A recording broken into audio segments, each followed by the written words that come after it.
नमस्कार बच्चों। आज इस वीडियो में हम तीसरी कक्षा हिंदी का एक नया पाठ शुरू करने वाले हैं जिसका नाम है बंदर बांट। ये हरिवंश राय बच्चन जी द्वारा लिखा गया एक नाटक है। आप चाहे तो कक्षा में इसको परफॉर्म भी कर सकते हैं। 3 बच्चों की आवश्यकता है इसमें। 2 बच्चे बिल्लियाँ बनेंगे और 1 बच्चा बंदर बनेगा। तो चलिए सबसे पहले पाठ को पढ़ेंगे, आपकी किताब से समझेंगे और ज़रूर आपको इससे कोई सीख भी मिलेगी। शुरू करते हैं। पाठ 8 बंदर बांट। जगह कैसी चाहिए आपको इसके लिए? खुली जगह या फिर कोई बड़ा कमरा होना चाहिए जहाँ पर आप इस नाटक को करेंगे। पात्र मतलब इसमें कैरेक्टर्स कौन कौन हैं? 1 बंदर है और 2 बिल्लियाँ हैं। 7-8 बरस का लड़का बंदर बनेगा और 5-6 बरस की लड़कियाँ बिल्ली बन सकती है। आपकी कक्षा के 2 बच्चे हो सकते हैं जो बिल्लियाँ बंदर बने। बिल्लियाँ आपकी कक्षा के बच्चे बन सकते हैं। बंदर आप एक 4th क्लास का बच्चा ले सकते हैं, 3rd 4th का, 4th 5th का, या फिर आपकी क्लास में कोई बड़ा बच्चा हो वो भी बन सकता है। बंदर के लिए पोशाक क्या है, कैसी आपको ड्रेस चाहिए होगी? पीला चूड़ीदार पजामा, कुर्ता और दुपट्टा जो कमर में पूंछ सी निकाल कर बांधा जा सके। मुंह पर लगाने के लिए बंदर का चेहरा, मास्क जिसमें कि आंखों और मुंह की जगह छेद हो। तो आप एक मास्क बना लेंगे, एक पीले रंग का पजामा पहन कर आएंगे, कुर्ता, दुपट्टा ले लेंगे और उसकी पूंछ बना लेंगे जैसे बंदर की लंबी सी पूंछ होती है। बिल्लियों के लिए कैसी ड्रेस होगी? एक काली बिल्ली है, काली सफ़ेद सलवारें होंगी, कमीज़ें, दुपट्टे जो कमर से पूंछ सी निकाल कर बांधी जा सके, क्योंकि बिल्लियों की भी पूंछ होती है। पूंछ आप दुपट्टे से बना लेंगे। मुंह पर लगाने के लिए काली सफ़ेद बिल्लियों के चेहरे। एक काली बिल्ली है आपके पार्ट में, एक सफ़ेद बिल्ली है, तो उनके चेहरे आप लगा लेंगे जिसमें आंखें और मुंह की जगह बड़े से छेद हो जिससे आप देख सके और बोल सके। ये देखिए जैसे कि यहाँ पर आपको दिखाया भी हुआ है आपके पार्ट में। ये देखिए, तो इस तरीके से 2 लड़कियां बिल्ली बन जाएगी मास्क लगाकर, है ना, और ये ऐसे कपड़े पहनकर। इससे आप दुपट्टे से पूंछ बना लेंगे। आगे है सामान आपको क्या क्या चाहिए इस नाटक के लिए। एक मेज चाहिए, एक बड़ा मेजपोश, टेबल कवर जो होता है, या फिर चादर आप ले सकते हैं। डबल रोटी का एक टुकड़ा, एक ब्रेड का एक पीस ले लीजिएगा और एक छोटी तराजू चाहिए। ठीक। पहला दृश्य, फर्स्ट सीन, एक कमरे में हो रहा है। कमरे के बीच में एक मेज है जिस पर मेजपोश पड़ा है। मेज के ऊपर टेबल कवर बिछा देंगे आप जो कि आगे से ढका है। मेज पर एक रोटी का टुकड़ा है। मेज के नीचे तराजू रखा है पर दिखाई नहीं देता। तराजू अभी दिखाई नहीं दे रहा क्योंकि उसका भी काम नहीं है। म्याऊं म्याऊं की आवाज़ होती है और दाहिनी तरफ से काली बिल्ली और बाईं तरफ से सफ़ेद बिल्ली प्रवेश करती है। अब आपका नाटक शुरू होगा। सब कुछ आपको बता दिया कि कमरे के बीच में एक टेबल रख लीजिए, उसके ऊपर एक टेबल कवर और टेबल कवर के ऊपर एक रोटी का टुकड़ा रख दीजिए। दोनों बिल्लियाँ म्याऊं म्याऊं करती हुई एंटर करेगी क्लास में, उस कमरे में। काली बिल्ली कहेगी, बिल्ली बहन नमस्ते। सफ़ेद बिल्ली, नमस्ते बहन नमस्ते। दोनों एक दूसरे को ग्रीट करेंगी, नमस्ते कहेंगी। काली बिल्ली पूछेगी, अच्छी तो हो? अच्छी क्या हूँ, भूखी हूँ। जब भूख लगती है तो कोई अच्छा कैसे होता है? मुझे तो भूख लगी है। तो काली बिल्ली कहती है, मैं भी भूखी हूँ। सफ़ेद बिल्ली, खाने को कुछ ढूंढ रही हूँ, उस खोज में मैं भी निकली हूँ। मतलब कि दोनों बिल्लियाँ खाने की खोज में निकली है, कुछ मिल जाए जिसको खा के वो भूख मिटा सके अपनी। सफ़ेद बिल्ली कहती है, मुझे महक रोटी की आती। काली बिल्ली कहती है, हाँ मेरी भी नाक बताती पास कहीं है। तो मेरी भी नाक मुझे बता रही है, मुझे भी खुशबू आ रही है कि आसपास ही कहीं रोटी है। सफ़ेद बिल्ली कहती है, रखी मेज पर है वो रोटी, लपकूं कोई आ न जाए तो वो कहती है कि यहाँ पर देखो रोटी रखी हुई है, मैं लपक लूँगी उसको, उछाल के खा लूँगी लेकर, लेकिन कहीं कोई आ ना जाए। मतलब सफ़ेद बिल्ली जो है वो डरी हुई है कि कहीं कोई उसे देख ना ले रोटी उठाते हुए। काली बिल्ली कहती है, तू डर, मैं तो लेने चली। काली बिल्ली कहती है, तू तो डरपोक है, मैं अभी लेकर आती हूँ। काली बिल्ली लपकती है और रोटी लेकर भागने लगती है। वो रोटी को पकड़ती है हाथ में और भागने लगती है उसे लेकर। सफ़ेद बिल्ली कहती है, ठहर, कहाँ भागी जाती है रोटी लेकर? रोटी मेरी। काली बिल्ली कहती है, रोटी तेरी? कैसे तेरी? रोटी मेरी। तुम्हारी कैसे हुई रोटी? ये रोटी तो मेरी है। सफ़ेद बिल्ली कहती है, मैंने दिखाती तो तू जाती। अगर मैं तुझे ये रोटी ना बताती कि मेज के ऊपर रोटी है तो तू कभी रोटी लेने ना जाती। अच्छा क्या मैं खुद न देखती, क्या मेरी दो आंखें नहीं हैं? तो काली बिल्ली कहती है मैं खुद देख लेती, मेरी भी तो दो आंखें हैं, तुम ना बताती तो मैं खुद देखती। डरती थी उस तक जाने में, जा डरपोक कहीं की, जा भग रोटी मेरी। तो वो कहती है कि तू तो डरपोक है, रोटी लेने में डर रही थी, यहाँ से भाग जा, ये रोटी तो अब मेरी ही है। दोनों रोटी के ऊपर लड़ रहे हैं। सफ़ेद बिल्ली का तर्क ये है कि मैंने उसको पहले देखा। काली बिल्ली कहती है कि तुम डर गई, मैंने उसको पहले उठाया, इसीलिए मेरी है। सफ़ेद बिल्ली कहती है रोटी कहे दे रही मेरी, मैं ले जाने तुझे न दूंगी। रोटी कह देती हूँ, कह दे रही हूँ, अभी बता देती हूँ कि रोटी मेरी है और मैं तुझे इसको लेकर जाने नहीं दूंगी। काली बिल्ली कहती है देख, राह से मेरी हट जा, ले जाऊंगी तुझे न दूंगी। तो वो कहती है मेरे सामने से हट जा, इसको मैं बिल्कुल तुझे नहीं दूंगी और उसको लेकर चली जाऊंगी।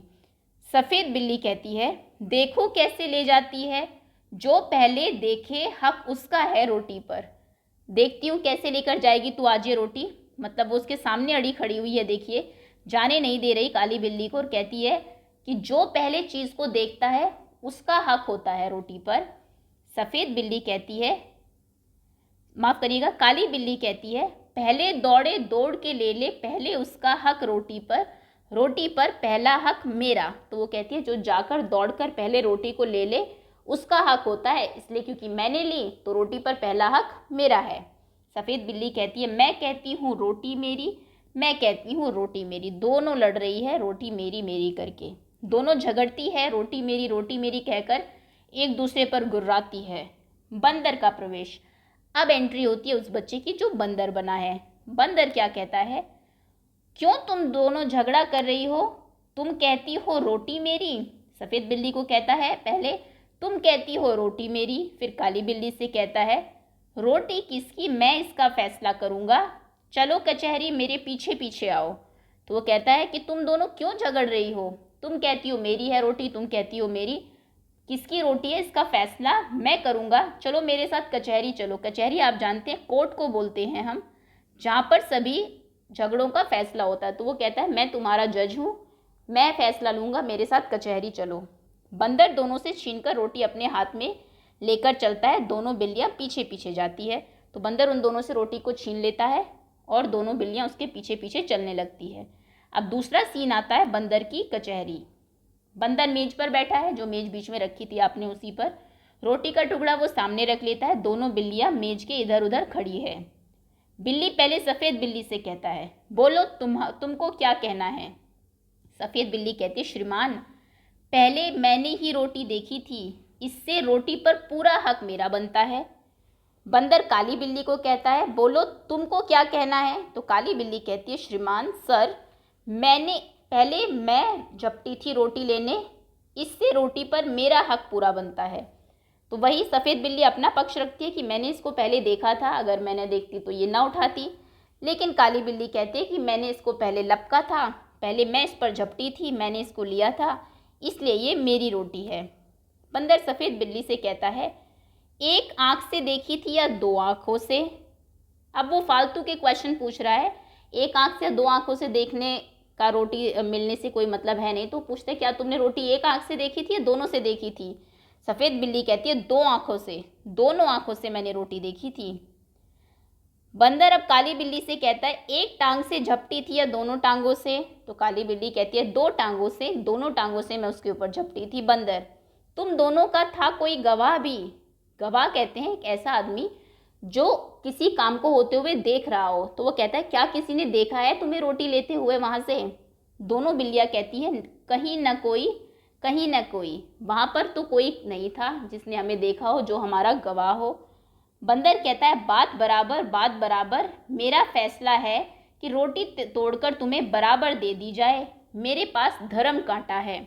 तो वो कहता है ये देखो बराबर की बात होनी चाहिए अब, क्योंकि एक ने देखी दोनों आंखों से, एक ने झपटी दोनों पैरों से, तो तुम दोनों के बीच में रोटी में आधी आधी तोड़कर बराबर तुम्हें दे दूंगा, मेरे पास धर्म कांटा है। कांटा बोलते हैं हम तराजू को, धर्म कांटा, जिसमें कि कभी कोई अधर्म हो ही नहीं सकता, वो हमेशा सही फैसला लेता है। तो ऐसी तराजू है मेरे पास। बंदर फिर मेज के नीचे से तराजू निकालता है, दो हिस्से में तोड़कर दोनों पलड़ों पर रखता है और उठाता है। एक पलड़ा नीचे रहता है और दूसरा ऊपर। और आप जानते हैं तराजू में जो पलड़ा नीचे रहता है वो हमेशा भारी होता है, मतलब एक तरफ रोटी ज़्यादा है और एक तरफ रोटी कम है। ये देखिए, ये वो सीन है जहाँ पर बंदर उनको लेके जा रहा है रोटी के लिए। बंदर, यह टुकड़ा कुछ भारी निकला, इसमें से थोड़ा खाकर हल्का कर दूं। तो वो कहता है जो पलड़ा नीचे गया हुआ है कि इसका जो टुकड़ा है ये थोड़ा सा भारी है, इसको खा लेता हूँ ताकि ये थोड़ा हल्का हो जाए। फिर तराजू उठाता है। अब पहला पलड़ा ऊपर है और दूसरा नीचे। पहले ये वाला नीचे था, ये पलड़ा, ये ऊपर था। अब उसने इसमें से रोटी खा ली, तो अब क्या हुआ, अब ये वाला पलड़ा नीचे हो गया, मतलब ज़्यादा रोटी खा ली, ये ऊपर हो गया, अब ये भारी हो गया। बंदर कहता है अब यह टुकड़ा भारी निकला, अब ये वाला टुकड़ा इसमें जो है ये भारी है इससे, अब इसको थोड़ा खाकर हल्का कर दूं, इसमें से खा लेता हूँ और हल्का कर देता हूँ इसको। फिर तराजू ऊपर उठता है। अब पहला पलड़ा नीचे हो जाता है और दूसरा ऊपर, फिर से यही हो जाता है। अब ये वाला पलड़ा फिर भारी हो गया, ये हल्का हो गया क्योंकि बंदर ने इसमें से ज़्यादा रोटी खा ली है। बंदर कहता है वो ऐसे ही करता रहेगा। अब यह टुकड़ा भारी निकला, टुकड़े भी कितने खोटे हैं, एक दूसरे को छोटा दिखलाने में लगे हुए हैं। तो वो कहते हैं ये सारी गलती टुकड़ों की निकाल देता है, खा खुद रहा है। देखिए कितना चालाक है बंदर, और कहता है कि ये टुकड़े बहुत शरारती है, बहुत खोटे हैं, एक दूसरे को छोटा दिखाने में लगे हैं, कभी वो छोटा हो रहा है कभी वो छोटा हो रहा है। मुंह थक गया बराबर करते करते, और तराजू उठा उठा कर हाथ थक गया। जब से छोटा कर रहा हूँ इनको, खा रहा हूँ, मेरा तो मुंह दुखने लगा है रोटी खाते खाते, और तराजू उठाते उठाते बार बार मेरा हाथ दुखने लगा है। ये देखिए दोनों टुकड़े इसने रखे हुए हैं और आप क्लियरली देख सकते हैं जानबूझ के इसने क्या किया, एक टुकड़े को भारी किया है और एक को हल्का, ये छोटा तोड़ा है ताकि वो नीचे जाए और कभी फैसला हो ही ना पाए, और ऐसे करते करते सारी रोटी वो खुद खा जाए। दोनों बिल्लियां देख रही है इसे। बिल्लियों को बंदर की चालाकी का पता चल गया। हाथ मलती हुई बड़ी उदासी से एक दूसरे को देखते हुए कहती हैं, अब बिल्ली को पता लग गया है तो रोटी खाए जा रहा है, तो वो समझ जाती है कि ये क्या कर रहा है। हाथ मलती है दोनों और एक दूसरे की तरफ देखते रहते हैं। हाथ मलना मतलब जब आप कुछ कर नहीं सकते, परेशान होते हैं। सफ़ेद बिल्ली कहती है आप थक गए, अब न उठाए और तराजू, अगर आप थक गए हैं तो अब तराजू मत उठाओ। काली बिल्ली कहती है बचा कुचा जो उसको दे दे, हम आपस में बांट खाएंगी। अब दोनों फैसला कर रही हैं। देखिए इतना नुकसान होने के बाद तो कहता है जो बचा हुआ है टुकड़ा वो हमको दे दो, हम दोनों आपस में ही बांट लेगी, अब आप और ये सब मत करो। बंदर कहता है नहीं नहीं, तुम फिर झगड़ोगी, मैं झगड़े की जड़ को ही काटे देता हूँ, बचा कुचा भी खा लेता हूँ। बंदर कहता है कि तुम फिर से झगड़ा करोगी, ये जो झगड़े की जड़ है रोटियाँ, मैं इसको ख़त्म कर देता हूँ और ये लो मैं सारी ही रोटी खा लेता हूँ। इतना कहकर बंदर बची खुची रोटी भी खा जाता है और तराजू लेकर भाग जाता है। सारी रोटी बंदर खा गया और फिर भाग जाता है, और बिल्ली को क्या मिला, कुछ नहीं। ये होता है लड़ने झगड़ने का। अगर वो पहले ही आपस में आधी आधी रोटी कर लेती तो बंदर उनकी बेवकूफ़ी का, उनके झगड़े का फ़ायदा ही नहीं उठा पाता। दोनों बिल्लियाँ आपस में झगड़ा कर बैठी, बुद्धि अपनी खोटी, अब पछताने से क्या होता, बंदर हड़पा रोटी। तो कहते हैं कि आपस में हम झगड़ा करने लग गए, हमारी बुद्धि कितनी खोटी निकली, कितनी बेवकूफ़ हम दोनों निकली, लेकिन अब पछताने से क्या हो गया, रोटी तो बंदर लेके चला गया। अब अपनी बात पर पछता रहे हैं। तो हमेशा कभी भी झगड़ा हो दो लोगों के बीच, आपस में ही सुलझा लेना चाहिए, अन्यथा उसका जो फ़ायदा है वो किसी तीसरे को मिलता है। ये है आपकी कहानी जिसको कि हरिवंश राय बच्चन जी ने लिखा है। उम्मीद है कहानी आपको अच्छी लगी होगी, और आप जब इस नाटक को परफॉर्म करेंगे तब और भी मज़ा आएगा। तो आज के लिए इतना ही। बहुत बहुत धन्यवाद आपका। बहुत जल्दी इस पार्ट के प्रश्नोत्तर भी अपलोड कर दिए जाएंगे। Thank you so much.